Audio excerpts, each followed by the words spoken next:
Previously on PAX West Day 1, Sal and I decided to do some exploring around Seattle a bit after spending most of the day at PAX. So Sal and I got on a train to go to Chinatown to wander around and find something to eat. We had a great lunch at a Chinese restaurant called Jade Garden, which I highly recommend. We later ended up at the International District at Uwajimaya Japanese grocery store. They had a whole bunch of other things there as well. We ended up having some black sesame mochi ice cream, which was really good. Sal covered this on the Day 2 video of our trip.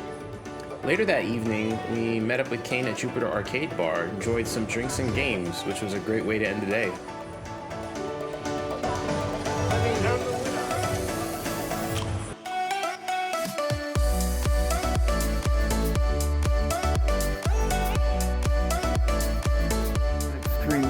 I'm doing extreme shit. Hey, what's up? We're back on the second day, and we're gonna do a little bit more stuff tomorrow, but we're just hanging out today, had a lunch, and he's making rabbit ears behind me, I know. So we're heading to the panel right now? Well, not yet, no. Oh, not yet. Oh no, we're just gonna walk around on the floor first and then see what's up later. So, catch you guys later. Day 2 of PAX West, we did our rounds again this time, starting with vendors that we may have missed, as well as any games that potentially play and give our thoughts on. Most of the vendors we came across sold clothes, artwork, and board games. We did wander around at the EK booth showing off their amazing water-cooled bills though. Over here in the EK booth right now, checking out some of the awesome bills that they have, and majority of them are, for what it looks like, AMD bills. So, Holy crap, look at that thing. This thing is ridiculous. That's hardline tubing. And it looks like the Trident Z Royals in there. There's a gorgeous build.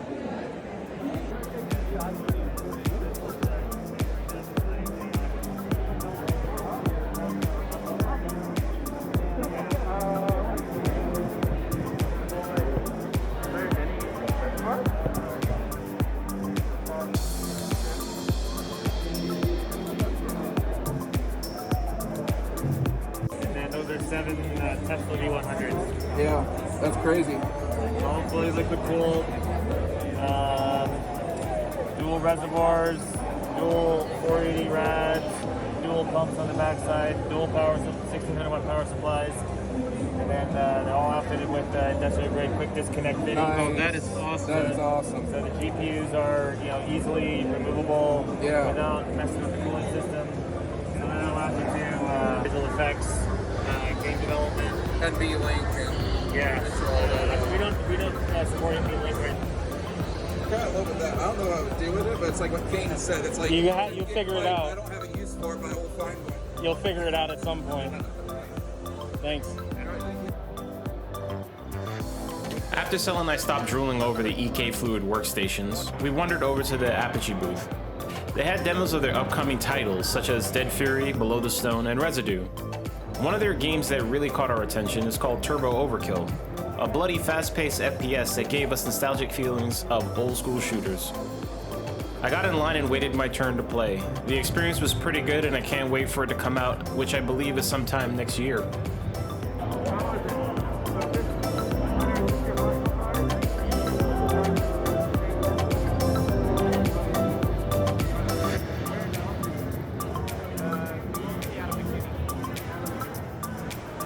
So Dale got to play Turbo Overkill? Turbo Overkill. Turbo Overkill, and it was the Apogee booth. And I wasn't tall enough to go on the ride, but he played it. So what'd you think? That is it has a very reminiscent feel of Quake, a bit of a dash of Unreal, but I'd say more so Quake, and a little bit of some aspects of it remind me of Ghost Runner. There's elements in there where you do wall runs.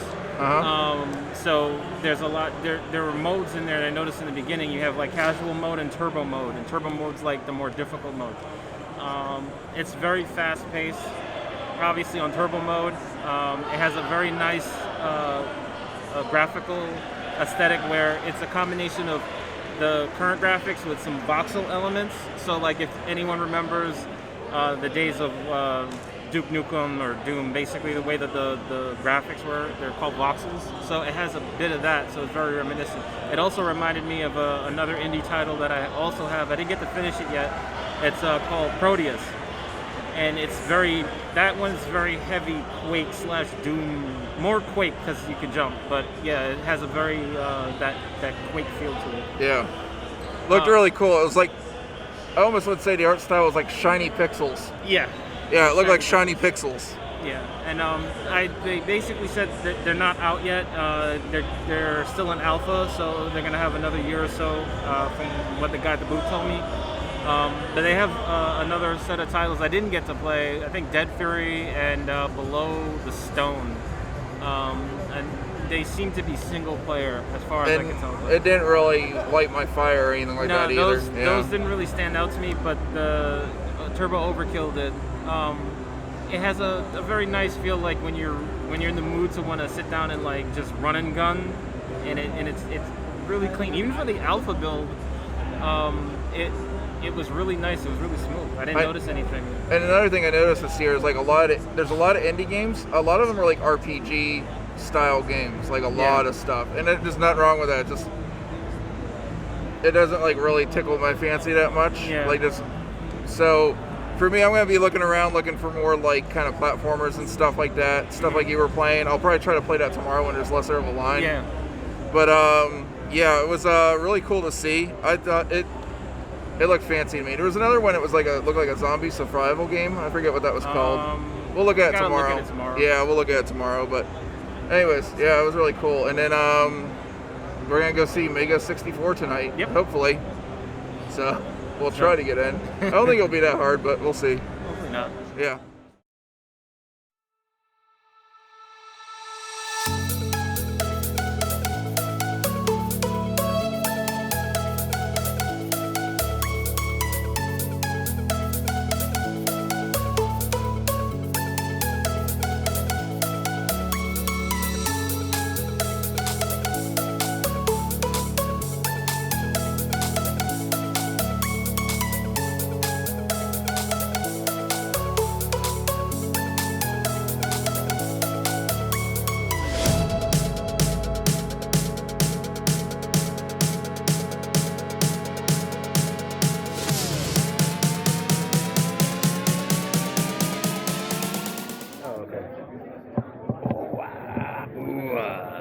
What's up?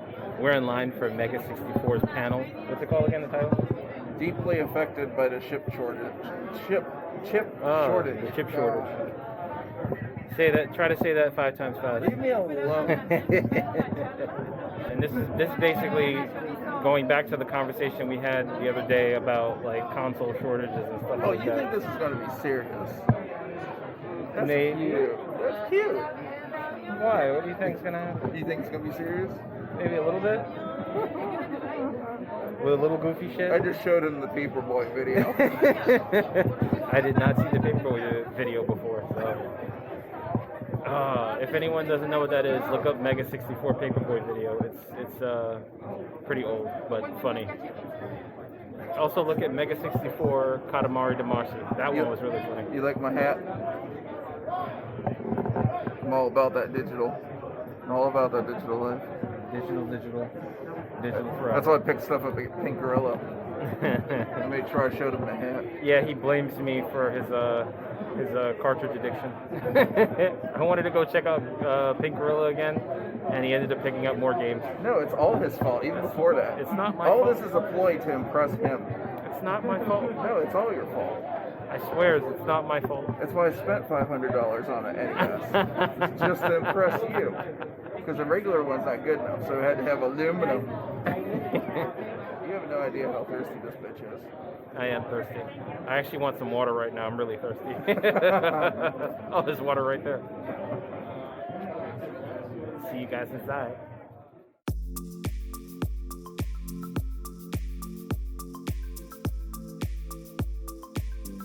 Well, at this point, we've ended the second day of PAX West by going to the Mega 64 panel. As I mentioned before, I hadn't heard of them. After looking at their past videos, I realized that they're from the early days of YouTube, you know, before making videos made you money. The panel was pretty funny, even though I felt deceived about the title. But we saw snippets of videos they were working on for YouTube and even had a Q&A for the fans at the end. All in all, it was a good panel and a good laugh.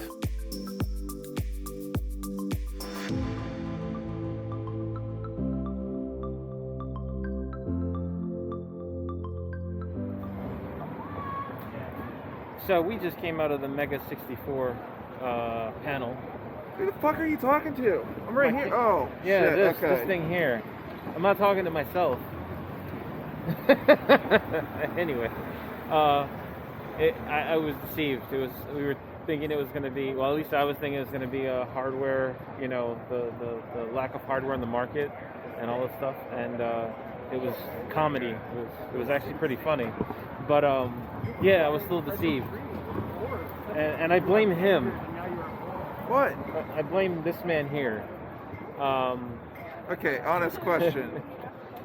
When you go to someplace and they call themselves an enforcer, don't you expect there to be gunfire? Yeah, Instead of actually. like die rolls? Yeah. Okay. I don't expect D20s to be like handed out as the enforcer, but you know. I wanted to spike that thing like a football. You wouldn't let me. While we were in line, we were handed like D20. Like they asked if we wanted to play a trivia game based on what we rolled, and Cell decided to just roll it without answering any questions. I was like, oh, this is cool. And then they asked us yes, no, or maybe. Oh God. And then it never showed up in the panel. We never talked about the chip shortage. We never talked about whatever we were answering yes or no to. Oh, you know what the fuck the die roll was for. Yes, again, deception. It was just, we had enforcers, we were lied to, we laughed. But yeah, more silly things to come. For day 3 of our trip, Sel and I made the decision to start doing more exploration of Seattle. We made our way over to Pike Place Market, where the first thing we saw was cheese being made right across from the Post Alley, which is where the famous Gumwall resides. There was an area of the marketplace where we saw a Zoltan machine, or a version of it from Big, which was really cool. We then made our way to this cool collectible store and bought some posters and other memorabilia. Later on, we passed by an original Starbucks shop. We also passed by the famous fish market, where you see fishermen throwing fish when orders were made. From there, we made our way to the other side of the marketplace to see the pier. Cell caught me eating a biscuit at this point. You can check that out on his day 3 video. That biscuit was so good.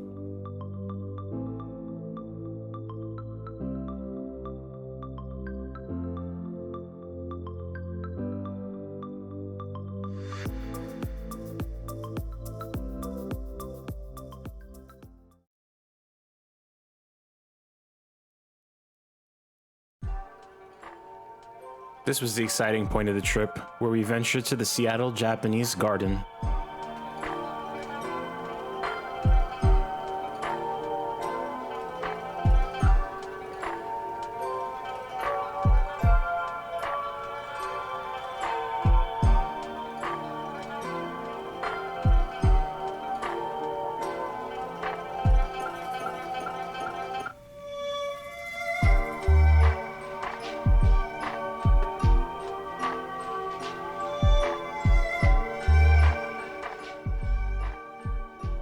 We know this was just a small taste of Japan, but I imagine I was really there.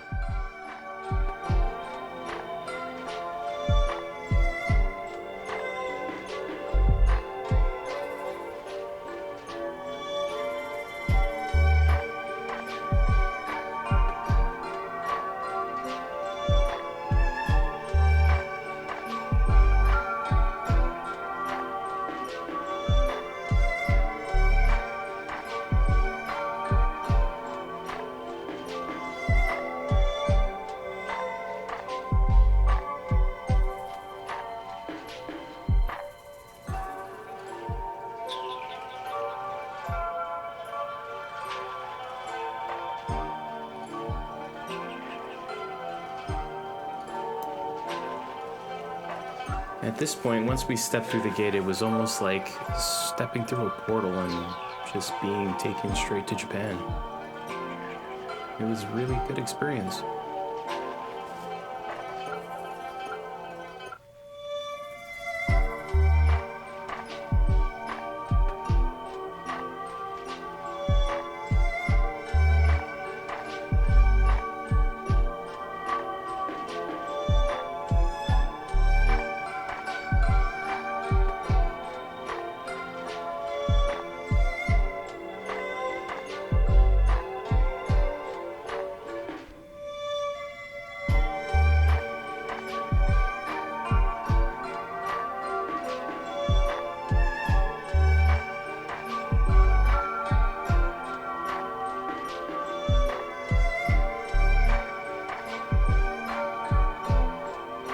This area was just so peaceful and serene.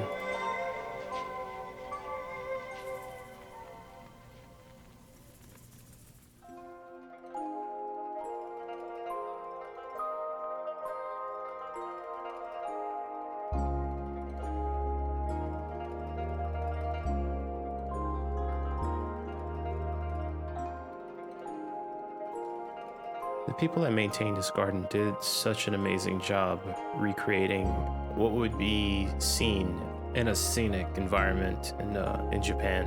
I truly enjoyed this.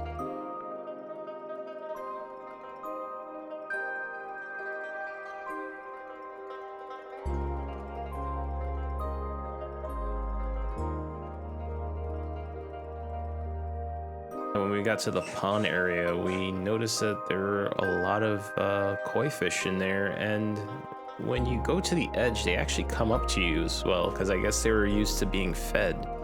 It was really nice. There were so many different varieties of them too.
This was like the first sighting of a turtle since we got to the garden. Yeah, he was pretty cool. He just liked it when we recorded him. I think in Cell's video, he recorded him yawning. I didn't catch that on camera, but it was pretty cute.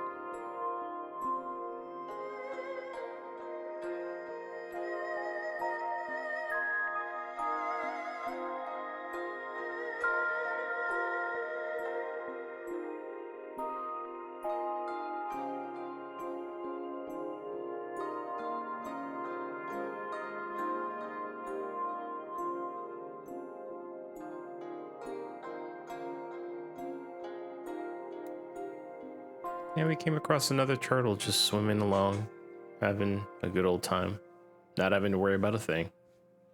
He's so lucky.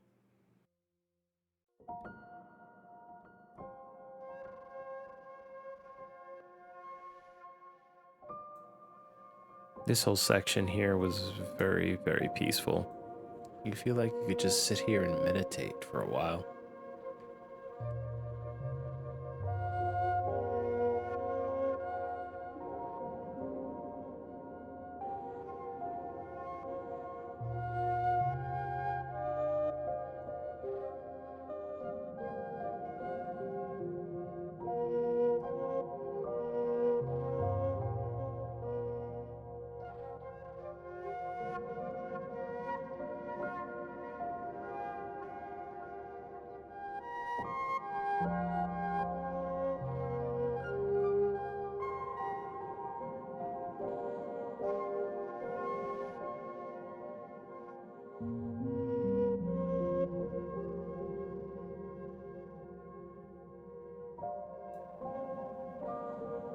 Sal and I came across this like bamboo gazebo. It was sitting right in the pond. I'd say I think it was like one of my favorite parts of the garden because of how the water and the light just reflected off of the top of this thing. It was just an amazing scene.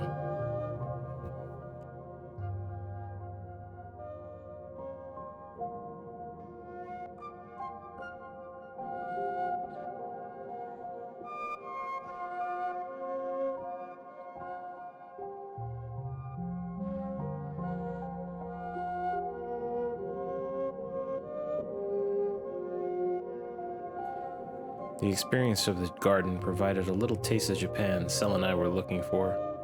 We can't wait until the borders open up so we can truly experience the culture of Japan. Really like this place.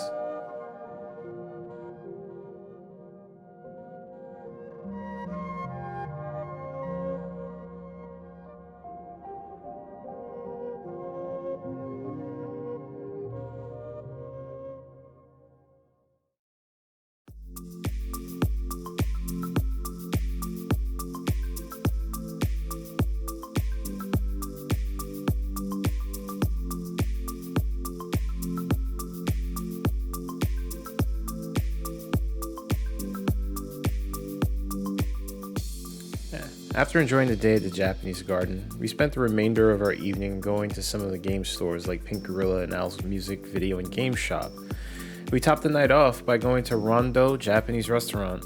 You should check out Sel's Day 3 video on this. It covers this in more detail. It was a lot of fun that night. I had a great time just exploring Seattle and getting a small taste of Japan. It was basically a Japanese themed day. At this point, it's the end of the video. Please subscribe to get notified for upcoming videos, and leave a comment telling me what you think about some of the places we went. There's more to come from my Seattle trip. On day 4, Sel and I go to the Space Needle and Mopop Museum. Thanks again for watching, and I'll catch you all later.